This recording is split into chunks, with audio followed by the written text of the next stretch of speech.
желателно децата да бъдат наказвани по този начин. Защото по това време децата са искали да ходят на училище. Самите те са искали да ходят на училище. Да. Има ли са мотивация да ходят на училище? Това е бил начинът, нали, да бъдат света да се отвори за тях. Защото неграмотността, това е робство.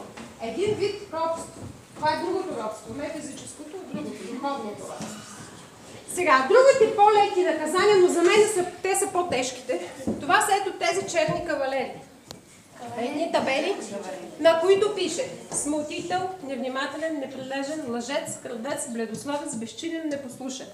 Всяко едно дете, което се прояви с някои от тези отрицателни качества, на му се оказва в тази табела, той носи цял ден в училище, по преценка на учителя се отива с табелата вкъщи. И сега веднага ще ми кажете, той, госпожо, като излезе, ще си я свали. Да, ама не.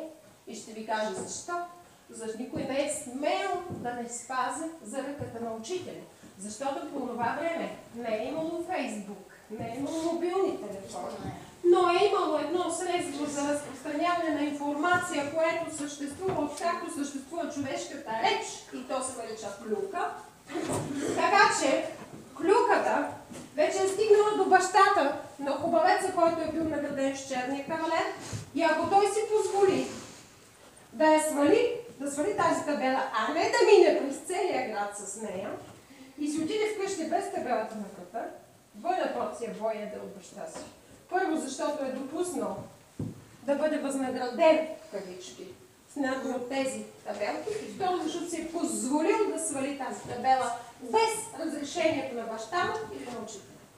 Така че никой не е смел да си я маха. Ако учителя каже, тръгваш си с нея, той си тръгва и минава през целия град с нея, за да го видят всички, че лъжец, крадец, безчинен, невнимателен или непослушен.